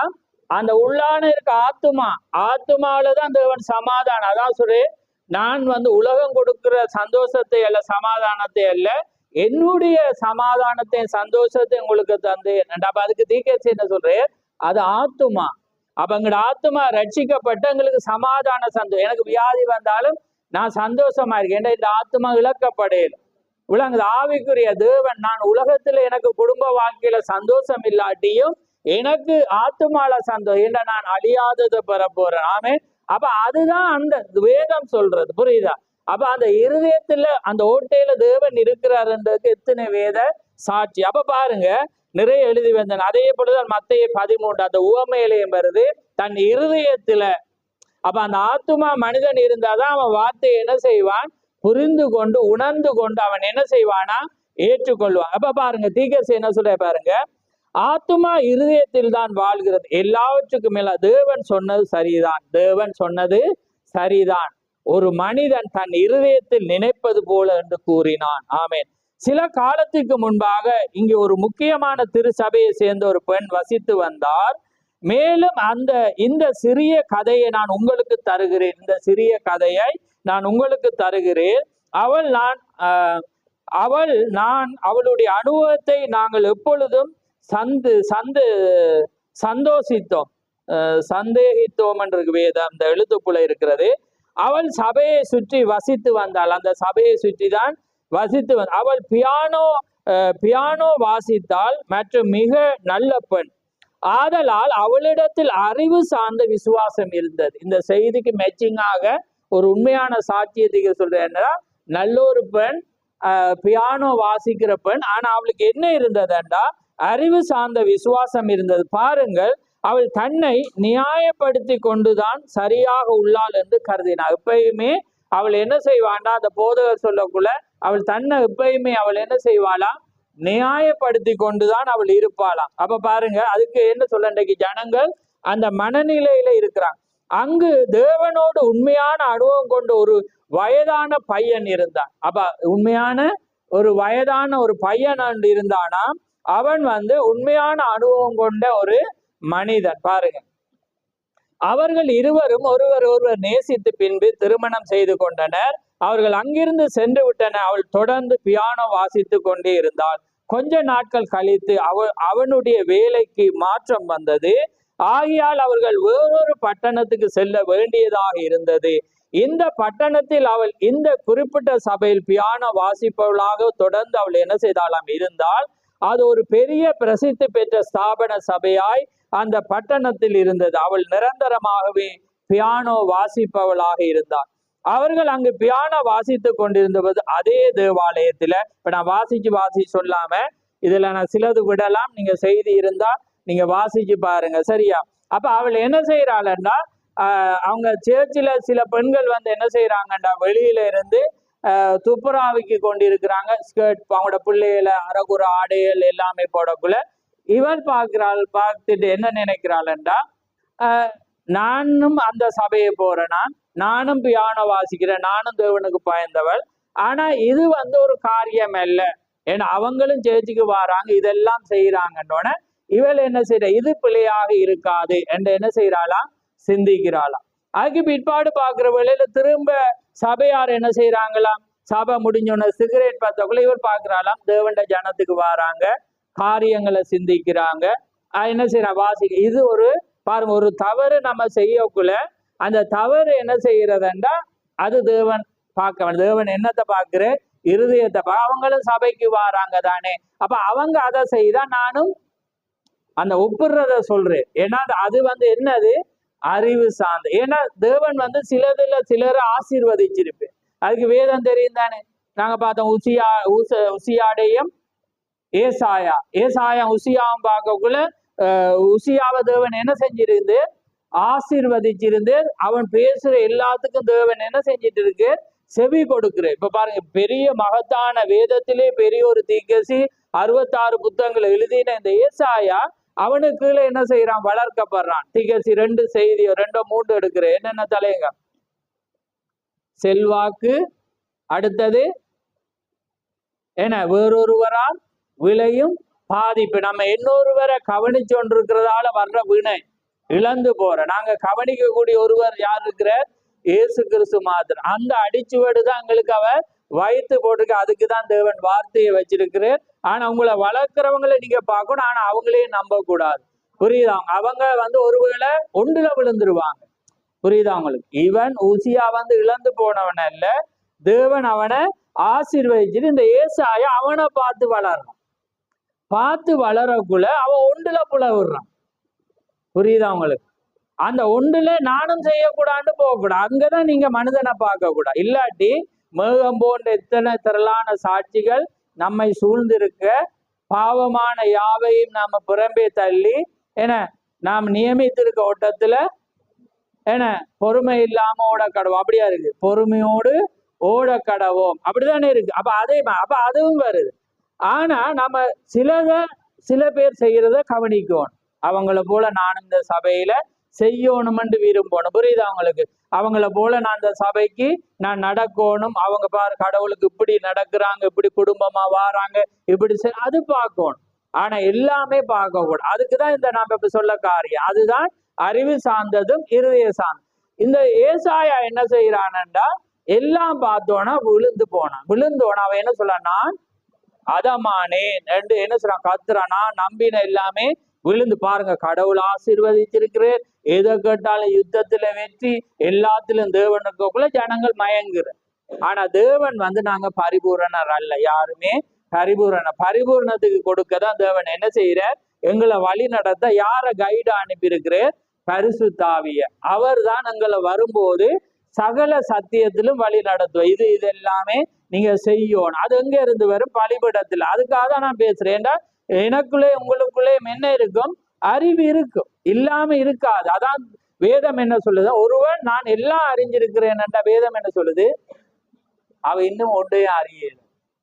கற்றது கைவண்ணளவு வருதில்ல, கல்லாலது எழுத்து டம்புது. ஏன்னா உலக அளவு இப்ப மொழி எல்லாம் மாறுது. ஏன்னா அதனால நீங்க புரிவீங்கன்னு. அப்ப அதனால அதே போல வேதத்தை தேவன் ஒருபோதும் ஒருவனால புரிஞ்சு கொள்ளல. அவர் அவ்வளவு மகத்துவம் உள்ளவர். அவரோட படைப்பை புரிஞ்சு கொள்ளல, அவ்வளவு மகத்துவம் உள்ளவர். அவரோட சிருஷ்டிப்பை அறிஞ்சு கொள்ளல, மகத்துவம். ஒவ்வொரு பிராணிய நான் அதை தான் இப்ப பாக்குறேன். ஏன்னா தேவன் இயற்கையில வாசம் பண்றபடினால ஒவ்வொரு அந்த பிராணிகள் ஒவ்வொரு வித்தியாசத்தை பாருங்க. அவ்வளவு பைத்தியம் பிடிக்கும், அவ்வளோ ஒரு நுட்பம். அது செய்யற கிரியையில பாத்தீங்கன்னா அவ்வளோ தேவ மகத்துவம் உள்ளவர். ஆமே. அப்ப அதெல்லாம் அதான் இயற்கையோட தான் தேவன் நாங்க சம்பந்தப்படணும். ஆமே. அந்த இயற்கையை நேசிக்கணும், தேவண்ட சிருஷ்டிப்பை நேசிக்கணும், தேவண்ட படைப்புகளை நேசிக்கணும். அது எல்லாமே அவர் சிருஷ்டி, அதுல எல்லாத்திலும் அவர் தேவனா இருக்கிறார். ஆமே. அப்ப பாருங்க, அதே போல இந்த பெண் என்ன செய்யறான்னா மற்றவங்க போல இங்கேயும் நாங்க ஒரு, அதாலதான் நான் இப்ப சொல்றேன், நீங்க தேவாலயத்துக்குன்னு ஒரு உடை இருக்கு, தேவாலயத்துக்குன்ற நடைமுறை இருக்கு, தேவாலயத்துக்குன்ற அலங்காரம் இருக்கு, தேவாலயத்துக்குன்ற ஒரு நேரம் இருக்குது. அதை இன்னொருவர் அவங்க இப்படி வளர்ந்து, அவங்களே இப்படி வராங்க, அவங்க இப்படி நடக்கிறாங்க, அவங்க இப்படி பிள்ளைகளை வளர்க்குறாங்க, அவங்க இப்படி செய்யறாங்க என்று நீங்க வரக்கூடாது. வந்தா அது எந்திர கல்ல கட்டி சமுத்திரத்தின் ஆழத்துல போட கவனமா இருக்கு. நீங்க சபையார் மிஸ் பண்ணிட்டே வாரீங்க. நீங்க எப்பயுமே பவுல் சொல்றான், அவங்களுக்கு பிரம்போட வரவா, அவன் அதையும் கேட்கிறான், உங்களோட பிரம்போட வா அப்படி கேட்கிறானா இல்லையா, நான் பிரம்போட வரவா, ஏன்டா இப்படி இருக்கிறீங்கன்னு கேட்கிறான். அதே போல இன்னைக்கு பார்த்தா லேட் நிறைய பேர் கேட் சத்தம் நல்ல மியூசிக்கை நான் உயிர் போடாம வச்சிருக்கேன். ஏன்டா தெரியும், நான் ஒவ்வொரு முறை கதை சத்தங்களுக்குள்ள வெளியே இப்ப நான் இன்றைக்கு ஃபுல்லா இங்கதான் இருந்தா பார்த்தா ஆடி அசைஞ்சு வாரிங் வேதனைக்குரியது. ஏனென்றா தேவன் எப்பயுமே நேரத்துக்கு இங்க இருந்து வலது பக்கத்துல அவர் சேர்ல இதுல அவர் என்ன செஞ்சிரு உட்கார்ந்துருக்கு, உங்களை கண்காணிப்பு. வேதம் சாட்சி பெறுது, தீக்கரிசி சொல்ற அது சத்தியமாயிருக்கு. ஒரு ஹாஸ்பிட்டல்ல கூட ஒவ்வொரு நாளும் தேவன் இவன் ஏண்டா ஆலயத்துக்கு ஒரு பையனை குறிச்சு தீக்க சொல்ல, ஏன்னா அவன் நேரத்துக்கே வருவான், ஆனா ஒன்றும் ஜெபிப்பே இல்லையா, நேரத்துக்கு வந்துட்டு திரும்ப அவன் ஏதோ ஒன்று சொல்லிட்டு போயிடுவான். ஒரு நாள் அவன் வருத்தமா இருக்கக்குள்ள அந்த டைம்ல அவன் சேர்ச்சிக்கு வரல, எல்லாரும் பார்க்கிறான். பார்த்தா தேவன் என்ன செஞ்சு அவனை பார்க்க தேவன் போல. சந்தோஷமா இல்லையான்னு பாருங்க. அவன் சேர்ச்சுக்கு தேவன் எந்த நாளும் நேரத்துக்கு ஜெபிக்கிறேல, ஒன்றும் செய்யறேல, எந்த நாளும் தவறாம ஆலயத்துக்கு இன்னும் சொல்லிட்டு ஆக்கள் வர முதல்ல அவன் போயிடுவான். ஒரு நாள் அவன் வரையில ஆக்கள் பாக்குறேன், இன்றைக்கு அவன் வரலன்னு பாக்குள்ள பாத்தீங்கன்னா அவங்க ஹாஸ்பிட்டலுக்கு அவன் பார்க்க யாருமே பார்த்தா தேவன் பாரு. புரியுதா உங்களுக்கு? அப்ப பாருங்க, நீங்க தேவனுக்காக நடந்தா தேவன் உங்களுக்காக வருவா. ஆமே. அதான் தாவீது சொல்ற, நீங்க தேவனுக்காக நடந்தா தேவன் உங்களுக்காக யுத்தம் பண்ணுவார். யுத்தம் உங்களுடையதல்ல. ஆமே. அவ்வளவு மகத்துவமான தேவனை நாங்க ஆராதிக்கிறோம். நாங்க இப்படி இருக்கேலுமான்னு சொல்லுங்க பாபு. எந்த நாள் உங்களுக்கு ஏசி குறை சொல்றது எனக்கு விருப்பம் இல்லை. ஆனா நான் ஏனண்டா நீங்க அப்படி இருக்கிறீங்க. நான் சண்டே ஸ்கூல்ல வைக்கிறேன், ஏன்னா அப்பயாவது ஒரு மணித்தியால முன் ஆராதிப்பீங்க. அப்ப பாருங்க, இன்றைக்கு எங்களுக்கு எல்லாமே கல்வி, விஞ்ஞானம், அறிவு, கலாச்சாரம் எங்களை தேவனை விட்டு ஒரடியா பிரிச்சுட்டு இன்றைக்கு கட்டிங்க வாசிச்சு பாருங்க. இன்றைக்கும் அந்த பாயிண்ட் வருது, கல்வி, நாகரிகம், விஞ்ஞானம், இது எல்லாமே பிசாஸ். இன்னைக்கு அதனாலதான் நாங்க என்ன செய்யறோம், எங்களோட பிள்ளைகளை சண்டே ஸ்கூலுக்கு கொண்டு வரையில நேரத்துக்கு கொண்டு கடவுள்ற படிப்பு கொண்டு வரல, நேரத்துக்கு ஆராதிக்கிறோம். அதை ஒரு என்ன சொல்ற, எப்படி ஒரு சீப்பா நினைக்கிறீங்க? ஆனா நீங்க தேவனுக்குள்ளால வந்து நீங்க என்ன செய்யணும், ஒரு காரியத்துல வளர்க்கக்குள்ளது. ஏன்னா அதெல்லாம் ஏன்னா அந்த ராஜ்யத்துல அது இல்லை, எதுவுமே இல்லை, இந்த மூன்றுமே இல்லை, நீங்க எதுவுமே இல்லை, இல்லாத ஒன்றைதான் அவர் தர. அதுக்குதான் நாங்க என்ன செய்யறோம், உங்களோட ஆத்துமா வந்து அதை தான் வாஞ்சிக்க. எதுவுமே ஆதியாமத்து ஏதேன உண்டாக்குள்ள மூன்று ஒன்றுமே இல்லை. அது அதே போல ஒரு ஏதேனை தான் அவர் உருவாக்குறார். அந்த ஏதேனுக்கு தான் உங்களையும் என்னையும் அவர் என்ன செய்யறாரு, ஆயத்தப்படுத்துவோம். நானும் நீங்களும் அதை சிக்கப்பட்டிருக்கோம். ஆனா அந்த சிக்கல்ல இருந்து எங்களை காப்பாற்றதான் இந்த வண்டைக்கு பேசி கொண்டிருக்கு. ஆமே, தேவன் என்ன செய்யறாரு, இன்றைக்கும் பேசுறேன்னா உங்களையும் என்னையும் அவர் மீட்கணும். ஆமே, அதுல அந்த காரியத்துல இல்லை. அதனால்தான் நான் சொல்றேன், அங்க அது இல்லை, நீங்க இங்க வந்தாதான் அங்கேயும் இருக்க போறீங்க. அப்படிதான் வேதம் சொல்லுது. ஏண்டா எப்பயுமே அவர் பரலோகத்துக்கு மாதிரியாதான் தேவன் என்ன செய்யுது, இந்த கூடாரத்தை அவர் அமைச்சிருக்கிறார். அதே போலதான் ஒவ்வொரு ஆராதனையும் இருக்கணும். அப்படி நீங்க இல்ல அங்கேயும் நாங்க எப்படி செய்வோம்னா, அது நீங்க தேவனை உள்ளால வைக்கக்குள்ள உங்களுக்கு முழு பூமியும் சொந்தமா இருக்கு. ஆமே, முழு இயற்கையை நீங்க அதிகாரியா மாறி, முழு உலகை நீங்க இப்ப உங்களோட பிரயாசத்தினால கொஞ்சம் தான் சேர்த்து வைக்கிறீங்க. ஆனா தேவன் முழு உலகத்தையே தந்தது. ஆமே, பாருங்க, அது வேணுமா இது வேணும் பாருங்க. அதுக்காக தான் தேவன் இந்த சரீரத்துல வருத்தத்தை, வியாதிய, பிரச்சனை எல்லாமே அனுப்புறேன்டா, அழியாதது இருக்கு. இத எல்லாமே சம்பூர்ணமா இருந்தா நானும் நீங்களும் தேட மாட்டோம். ஏன்டா இது அழியாது. 900 வருஷம் இருந்தா உங்க நீங்க எப்படி இருப்பீங்கன்னு சொல்லி, இப்ப 70 சாக போற நீங்களே இப்ப வாரீங்களே, ஏனண்டா இந்த ஆனா இப்போ 1000 வருஷம் கொடுத்தா யோசிச்சு பாருங்க என்ன சொல்லுவீங்க. 900 வருஷத்துக்கு போவோம் ஜெயிச்சிக்கு, இல்லாட்டி 910 வருஷம். ஏன்னா நான் படிக்கிற காலத்துல 2000 வருஷத்துல உலகம் அழிஞ்சிருவன்றபடியா நானும் நல்லா சேட்டை விட்டு எல்லாம் செஞ்சு 99 வந்தோடனே நான் அலர்ட் ஆயினேன். ஏன்னா எனக்கு தெரியும் 2000 பிறகு தேவன் வரப்போற, அப்ப நம்ம பாவியா இருக்கக்கூடாது. புறம் பார்த்தா 2001 வரணும், பழையபடி நாம உலகத்துக்குள்ள போகணும். ஏன்னா அந்த அந்த ஒரு பயம். அதனாலதான் அந்த நாளையும் அந்த நாளியையும் வந்து தேவன் சொல்லல. ஆனா தேவனங்களுக்குள்ள இருந்தா அதை கண்டு எச்சரிப்பு கூக்குரல் என்ன செய்யும், வந்து கொண்டே இருக்கும்.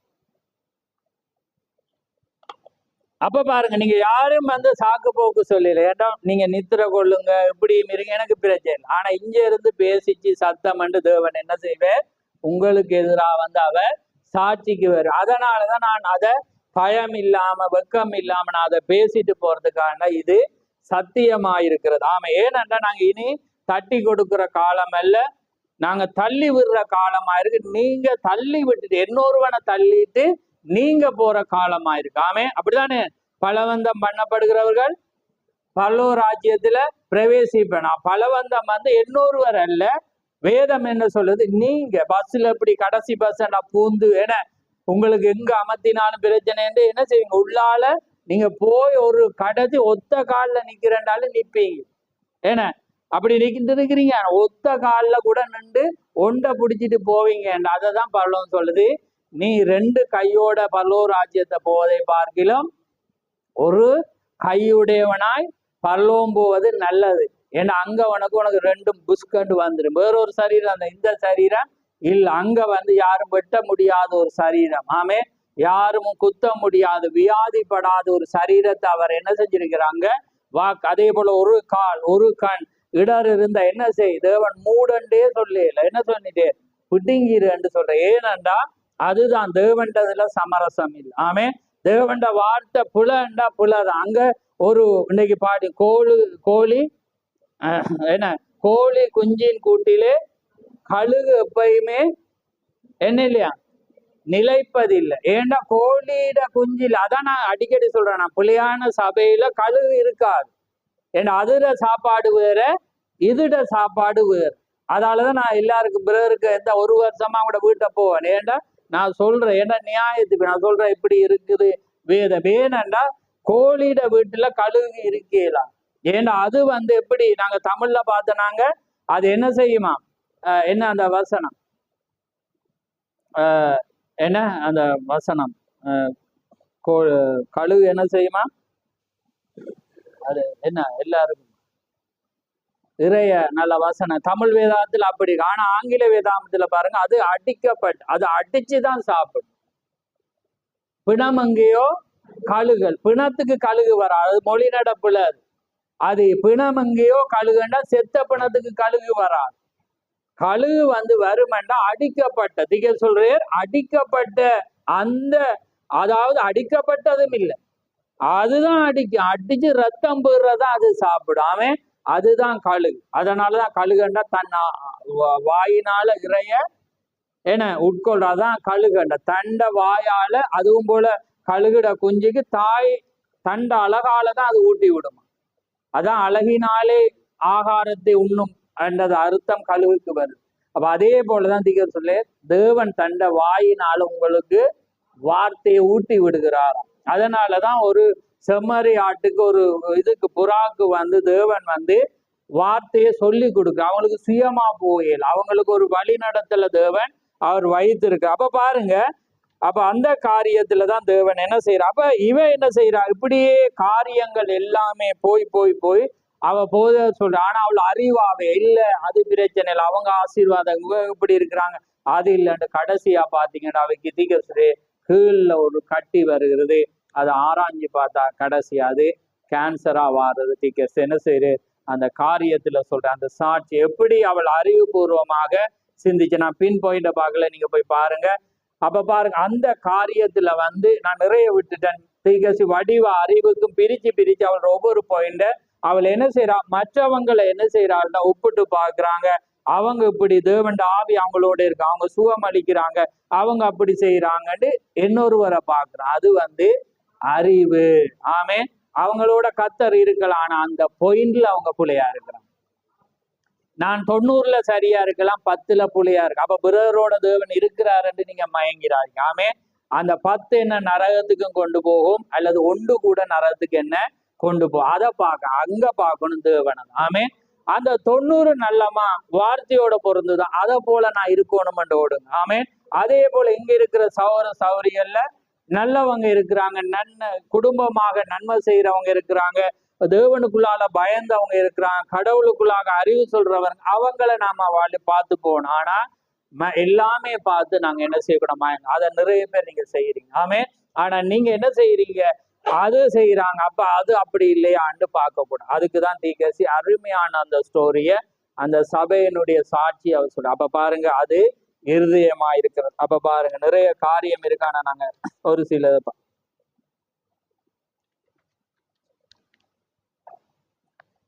பாருங்க. அடுத்த இதயம் வாசிச்சு முடிக்கிற பாருங்க.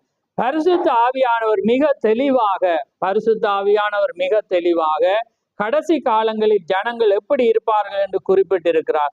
சில ஜனங்கள் விசுவாசத்தை விட்டு விலகி இச்சையின் ஆவியலுக்கு பிசாசின் கோட்பாடுகளுக்கும் செவி கொடுத்து இருமாப்பு உள்ளவளாக, அகந்தை உள்ளவளாக, வேத பிரியராக இராமல் சுக பிரியராக இருப்பார்கள் என்று கூறுகிறார். கீழே பாருங்க, படக்காட்சியின் இன்பங்கள் இந்த இடத்தை மூன்றும் முறை அது நிரப்புமா.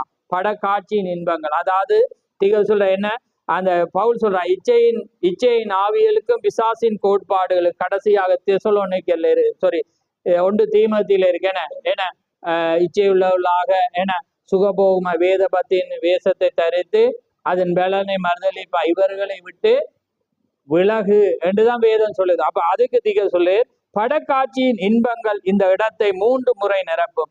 தேவனை நேசிப்பவர்களை விட இன்பத்தை விரும்புகிறவர்கள் அதிகம்.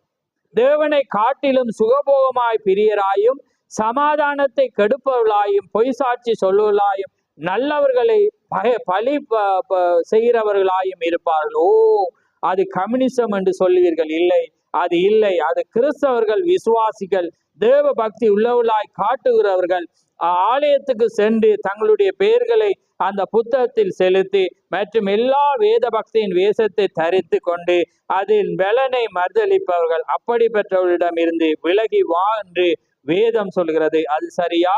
கடைசி காலங்களில் அது அவ்வாறுதான் இருக்கும் என்று நாம் அங்கே போதிக்கப்பட்டிருக்கிறோம் என்று தீக்கர் சொல்ற. பாருங்க, அதுதான் காரியம். தேவனை விட நீங்க எதை இச்சை என்றக்குள்ள எல்லாமே இருக்கு. தேவனை விட நாங்க போன்ல அதிகமா பாக்குறது, சினிமா பாக்குறது, எல்லா காரியம் வேதம் சொல்லுகிறது அது இச்சையா இருக்கு. அது தேவனை விட உங்களோட இருதயம் 3 என்று சொல்ற. அதாவது ஆலயத்துல வெளிப்பிரகாரம், உட்பிரகாரம் மகா பரிசுத்தர். அதே போல ஆவி ஆத்மா சரீரம். ஆவி ஆத்மா சரீரம். சரீரத்துல நாங்க பார்க்கிறோம் அந்த ஆத்மாவும் என் ஆத்மா தான் என்ன செய்யறது, ரிஜெக்ட் பண்றது. அப்ப அந்த ஆத்மாக்குள்ள உலகம் இருந்தாதான் நீங்க பாப்பீங்க. ஆனா அங்க தேவன் இருந்தா அது என்ன செய்யும், ரிஜெக்ட் பண்ண. அப்ப இருதயத்துக்குள்ள தேவன் இல்லைன்றது. ஆனா நீங்க என்ன செய்வீங்க, தேவன் நிறைய ஆசீர்வதிப்பே, நீங்க கேட்கிற விண்ணப்பத்துக்கு பதில் இருக்கும். உங்களோட வாழ்க்கையில நீங்க வேதத்தை வாசிச்சு செய்தியை வாசிச்சு நல்லா இருப்பீங்க. ஆனா அந்த பாயிண்ட் உங்களை எங்க அனுப்ப போது, பாதாளத்துக்கு. புரியுதா உங்களை? அதான் பாருங்க, அந்த ஐஸ்வர்யம் உள்ள வாலிபன் இயேசு கிறிஸ்துவே அன்பு கூறுறேன் பாருங்க, எவ்வளவு நல்ல மனிதன். ஆனா ஒரு பாயிண்ட் அவனை எங்க அனுப்பிச்சு பாருங்க, எங்க அனுப்பிச்சு, பாதாளத்துக்கு அனுப்பி. என்ன, அவன் ஐஸ்வர்யத்தின் மேல் நம்பிக்கை வச்சிருந்தான். அவர் சொல்றேன் அது எல்லாமே விற்று தரித்திரத்துக்குள். அதுக்கு அவர் பாயிண்ட் சொல்றேன், இன்று ராத்திரியிலே நீ போப்பறான்னு அவர் சொல்ற. ஆனா அவன் என்ன சொல்றான், அவன் ஆத்மா என்ன சொல்லுது, நான் களஞ்சியங்களை கட்டி என்ற பரம்பரையா செய்வன். ஆனா எல்லாம் இருக்கான், தகப்பனை கிழிப்படுறான், தாயை கிழிப்படுறான், தேவாலயத்துக்கு போறான், தேவனுக்காக எல்லாமே செய்யறான். இயேசு கிறிஸ்து அவன் மீது அன்பு கூர்ந்தார் என்று வேதம் சொல்லு பாருங்க. எதுவுமே இல்லை. ஆனா தேவனா இருந்தபடி அந்த பாயிண்ட்டுக்கு போற, அறிவுக்கு போறேன், அதுல அவன் பார்க்கிறான் எல்லாம் நான் செய்யறேன் தானே. அப்ப இது என்ன அனுப்புமான்னு பார்த்தான், அடுத்த நாள் எங்க இருக்கிறான், பாதாள். அதான் நீதிமானே ரட்சிக்கப்படுற அரிதானால் பாவிட நிலையோ. நீதிமான்டா எல்லாத்துலயும் பெர்ஃபெக்டா இருக்கிறோம். அப்ப நாம தகப்பன் தாய்க்கு கீழ்படுகிறோமா, யோசிச்சு பாரு. 10 கட்டளைகளை கை கொள்ளுகிறோமா, உன்னை போல பிறனை நேசிக்கிறோமான்னு சொல்லுங்க. எல்லாமே செய்யறமான்னு. அப்ப எங்கட நிலை எங்க இருக்குமான்னு யோசிச்சு பாரு. புரியுதா உங்களுக்கு? அதுதான் வேதம் சொல்லுது, கவனமா இருங்க. அதால உங்களோட அறிவுனால அது பரவாயில்ல, அது பிறர் என்ன நாங்க உழவு செய்யறோம், அந்த ஒண்ட புல பிடிக்கிறேன்டா, எந்த வேலையே அதுதான், எனக்கு வேலை கொடுக்கப்பட்டிருக்கு, அது அவங்களோட பிள்ளைய சொல்லி 100 ஆக்க மாத்துறது. ஆமே, அந்த 100 உங்களை புத்தியுள்ள உங்களை கண்ணியலாக தேவனிடத்துல சேர்க்கறதுக்காக நான் நியமிக்கப்பட்டேன் என்றது போல, நீங்க இந்த சபைக்கு வர மட்டும் நான் உங்களுக்கு உத்தரவாதமா இருக்கபடினால் நீங்க 90ல நல்லா இருக்கலாம், 99 ஒரு புள்ளைய நான் மறைக்க மாட்டேன். ஒன்றுலையும் வர்றதால் நீங்க 100க்கும் வரணும் என்று தேவன் விரும்புகிறார். ஆமே, அதுக்குதான் தேவன் பூமியில இருக்கிறவளை எல்லாமே உவமையாக பிரித்து அவர் என்ன செய்கிறார், அவர் அழகாக சொல்லி கொடுக்கிற பாருங்க. ஒரு போய் அவன் நல்லவன். அதான் சொல்லி அவர் பாதாளத்துக்கு போன வழியில் அவர் என்ன சொல்றார், அங்க நல்லவர்களை தான் நான் கண்டனேன். அங்க அவர் சொல்ற நல்ல நிறைய மனிதர்களை கண்டனேன். ஏனென்றா அங்க எல்லாமே நல்ல மனிதர்கள் அங்க இருந்தா. அதான் வேதம் அதுக்கு சாட்சி. அதனால நீங்க நல்லவங்களா இருக்க விரும்பாதீங்க. நீங்க தேவன் ஆவியை பெற முயற்சிங்க. பரிசுத்த ஆவி மாத்திரம்தான், வார்த்தையை மட்டும்தான் அது பேசும், எதையும் பார்க்காது, தேவனை மட்டும்தான் புகழும். அதனால்தான் திகசுர மீண்டும் அந்த உற்சாகம் வேணும், அந்த மகிழ்ச்சி வேணும். தேவனுக்குள்ளாக நீங்க வரணும். உங்களுக்கு கல்வி தடையா இருக்கக்கூடாது, நாகரிகம் தடையா இருக்கக்கூடாது, விஞ்ஞானம் தடையா இருக்கக்கூடாது. எதுவுமே நீங்க பார்க்காத வண்ணம் நீங்க தேவனை மாத்திரம் பார்க்கணும். உலகம் சொல்லும் அந்த வியாதி வரும், விஞ்ஞானம் என்ன சொல்லும், இந்த வருதட நீங்க இப்படி நடந்தா, இந்த கப்புல புசிச்சா.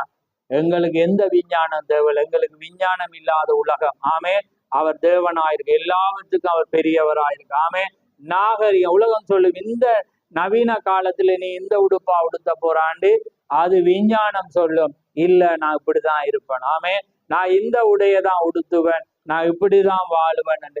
விஞ்ஞானம் நாகரிகம் சொல்லும் இல்ல நாங்க இந்த இடத்துக்கு போகல, நாங்க இப்படிதான் போகணும். அது என்ன செய்யும், அது மாத்து. எங்களை மாத்தினது இந்த நாகரிகம் தான்.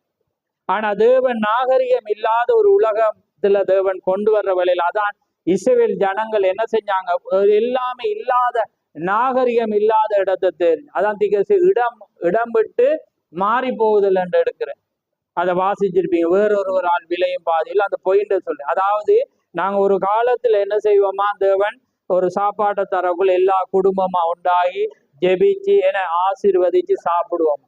நம்ம இடம் மாறுவோமா, ஒரு ஹைஃபைக்கு வரக்குள்ள நாம இன்னொரு சிஸ்டத்துக்கு வரக்குள்ள நாம என்ன செய்வோம், ஒரு வெஸ்டர்னுக்கு மாறக்குள்ள அந்த பிள்ளை இப்படி இருக்குது, எங்கட பிள்ளை இப்படி இருக்கக்கூடாது, அந்த அவங்க இப்படி வீடு கட்டியிருக்காங்க, நாங்க அப்படி இருக்கக்கூடாது.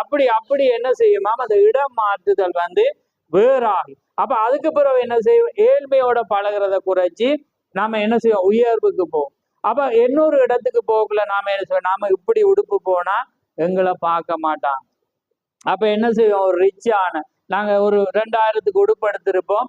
ஆனா வெட்டிங்குக்கு போறதுக்கா நாம எடுப்போம் 50,000 40,000க்கு நம்ம எடுப்போம். அது எங்களை என்ன செய்யும், அப்ப அங்க போனோன்னு உங்களை சூப்பரா இருக்குது, ஏன்னா நல்ல வடிவா இருக்கிறீங்க, எங்க எடுக்கிறேன்னா உங்களுக்குள்ள ஒரு என்னத்தையோ பட்டர்ஃப்ளை பிறக்கிற மாதிரி வந்துடும். அப்ப நான் அடுத்த முறை ஏன்னா இதை விட ஏன்னா அப்படி என்னோட ரைட். அப்ப என்ன எல்லாம் நல்லா இருந்துச்சு, இதுலயும் போண்டும் இல்லை இதுவும் இல்லை, இதுவும் போட்டா கொஞ்சம் நல்லா இருக்குமென்னோட சரி அது இல்லாட்டி இமிட்டேஷன் ஆகுது. ஏன்னா அப்படி இல்லாட்டி ஒரு நகைதான் போடக்கூடாது சொல்றேன், நாம ஒரு மாலையாவது போடுவோம், பூலாவது போடுவோம்ண்டு அப்படி எல்லாம் பாரு. ஏன்னா அப்ப அது நான் சொல்லல, அது சாட்சி பகுறது தீக்கரிசி சொல்றேன். ஆமே, அதான் இடம் மாறி போறத குறி.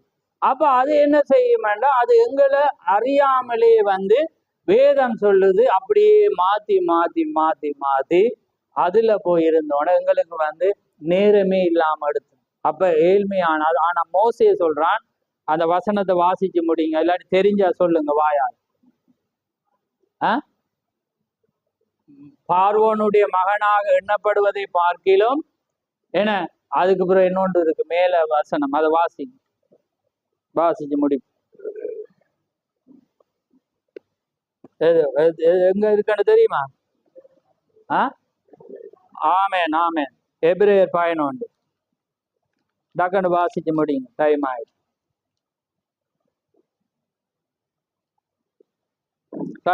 விசுவாசத்தினாலே மோசே தான் பெரியவனான போது பார்வோனுடைய குமாரத்தின் மகன் எனப்படுவதை வெறுத்து, பாருங்க அதை வெறுக்கிறான், அநித்தியமான பாவ சந்தோஷங்களை அனுபவிப்பதை பார்க்கிலும் தேவனுடைய ஜனங்களோடு துன்பத்தை அனுபவிப்பதை தெரிந்து கொண்டு இனி வரும், கவனிங்க, இனி வரும் பலன் மேல் நோக்கமாயிருந்து எகிப்தில் உள்ள பொக்கிஷங்களிலும் கிறிஸ்துவின் நிமித்தம் வரும் நிந்தையை அதிக பாக்கியம் என்று எண்ணினான். பாருங்க எப்படிப்பட்ட வசனம் அனுஜோதி. எவ்வளவு ஒரு ஸ்டேஜில் அவன் ஸ்டேஜ் மாறி போனானா, அவன் ஒரு நிலைக்குள்ள வரக்குள்ள அவன் அடே தேவன் தானே என்ன உயர்த்தினேன் அவன் மாறி போனானா, எதுவுமே என்ன மாத்தல. அவன் பவுல் சொல்றான், எதுவும் என்ன தேவனுடைய அன்பை விட்டு பிரிக்காது. ஏன்னா அவன் உயர்வோ தாழ்வோ ஏன்னா தேவனுடைய அன்பை விட்டு எதுவும் நம்மை பிரிக்காது. அப்ப பாருங்க, இது இன்றைக்கு கிறிஸ்தவர்களை பிரிக்குது, இது எல்லாரும் பிரிக்குது, நிறைய பிரிக்குது. அது ஏண்டா இடம் மாறுறது, அதாவது உங்களோட வாழ்க்கையில ஒரு வளர்ச்சி அது மாத்த. ஆனா தேவன் உங்களோட வளர்ச்சி தாரு, தேவன் ஆசீர்வதிக்க, நீங்க தேவனை தேட தேட தேட ஆசீர்வதி, அது உங்களை மாத்தாது. ஆனா நீங்க தேடி வரக்குள்ள தேவன் இடம் உங்களுடைய ஸ்டேஜை மாத்தி கொள்ளுவீங்க. ஆனா நீங்க அப்ப ஏன் அதை அப்படி தாரேன்னு அதிக சொல்லு, உங்களோட விசுவாச வளர்ச்சிக்கு அவர் தாரு. உங்களோட விசுவாசம் வளர்ந்துட்டா ஐஸ்வர்யத்தை தாரேன், அப்ப இந்த ஐஸ்வர்யம் ஒன்ன கெட்டு போவாது, புரியுதா அவங்கள? அப்ப நீங்க விசுவாசத்துல வர வர உங்களோட பணத்தையும் அவர் உயர்த்தி எல்லாத்தையும் விட உயர்த்துவீங்க. ஆனா நீங்க தேடி போகல, விசுவாச டம்மியில இருக்கும், நீங்க போகல என்ன நடக்குமெண்டா அது உங்களை இடம் மாறி. அப்ப நாங்க தேர்ற ஒன்று இருக்குது, தேவன் தாரது இருக்கு, தேவனும் அதை தாரவர், அவர் 100% உண்மை தருவார். ஆனா நீங்க வளர வளர அவர் தருவார். ஆனா உங்களோட வளர்ச்சி வராம உங்களுக்குள்ள ஒரு காரியம் இருந்தா அது உங்களை நிச்சயமா என்ன செய்யும், இடர பண்ணும். நிச்சயமா அது என்ன செய்யும், உங்களை என்ன செய்யும், தேவனை விட்டு அதை அகற்றிய விட்டு. அதான் கவனமாயிருங்க, உங்களுடைய இருதயத்திலிருந்து யாரையும் பார்க்காங்க, தேவனோட வார்த்தைக்கு ஆமேன்னுங்க, தேவனுக்குள்ளாக தேவன நன்மையை சொல்லி மகத்துவத்தை சொல்லி கடந்து போங்க. அதுதான் நித்திய ஜீவனுக்கான உத்தரவாதமா இருக்குது. இந்த வெற்றிடத்துக்குள்ள தேவன் இல்லாட்டி நீங்க அறிவினால சிந்திப்பீங்க, நான் எதை சொன்னாலும் அது அப்படி இல்லை அது அப்படி இல்லை, இப்படி இருக்குது அப்படி இருக்கன்னு. அதே போலதான் அந்த ஸ்ரீ சொல்றான் கடைசியாக. அப்ப தீக சொல்றேன், அதுக்கு ஒரு நல்ல வேத வசனம் சொல்லு, பாவம் எப்பயுமே என்ன செய்யுமா, பின்தொடரும். ஆமே, பாவம் எப்பயுமே பாவம் என்ற என்ன, அவிசுவாசம், நீங்க வேற அது பின்தொடர்ந்து கடைசியாக அவளை பிடிக்குது. அதனால உங்களுக்கு தெரியும், உலக ஜனங்களை விட தேவண்ட ஜனங்களை அதிகமா சிச்சிக்கிறார். ஆமே, அவர் எப்படி மற்ற விஷயத்துல மனரம்யமா இருந்து உங்களை பார்த்தாரோ, எப்படி எந்த புள்ள எப்படி இருக்கணும், நல்லா இருக்கணும், வருத்தம் இல்லாம இருக்கணும் பார்த்தாரோ, நீங்க எப்படி உலகக்குள்ள அதுல உங்களை துன்பப்படுத்தி நீங்க அல்றத பாக்குறதுலயும் அவர் நான் மனரம்யமா இருப்பன் என்று தேவன்ட வார்த்தை சொல்லுது. உங்களை அழிந்து தீரு மட்டும் மனரம்யமா இருக்கு. பாருங்க, முன்னுக்கு நல்லா வைக்கிறதுக்கு மனரம்யமா இருக்கு, ஆனா அழிந்து தீரு மட்டும் மனரம்யமா இருக்கு. அதனால கர்த்தர் தாமே உங்களை ஆசீர்வதிப்பாராக. தேவனுக்குள்ளாக தேவன வார்த்தையை, இது எல்லாத்துக்கும் ஒரு தீர்வு. நீங்க யோசிக்கலாம், இது எப்படி நான் எப்படி மாறுறதுண்டு. ஒரே ஒரு சிம்பிளான தீர்வு. தேவனுக்கு முன்னால வந்து அழுது பரிசுத்த ஆவியை பாருங்க, அவர் உங்களை மாத்துவார். ஆமே, நானும் யாரும் மாத்த இயலாது, ஆனா அவர் உள்ள வந்தோடனே சிம்பிளா எல்லாத்தையும் மாத்துவேன். அதுதான் வேதம் சொல்லுது. அதனால தான் நீங்க பரிசுத்த ஆவியை பெற்றுக்கொள்ளுங்க, அது உங்களை பாவத்திலிருந்து விடுதலையாகும். ஆமே, அதனால பாவம் என்று பார்க்கணும்.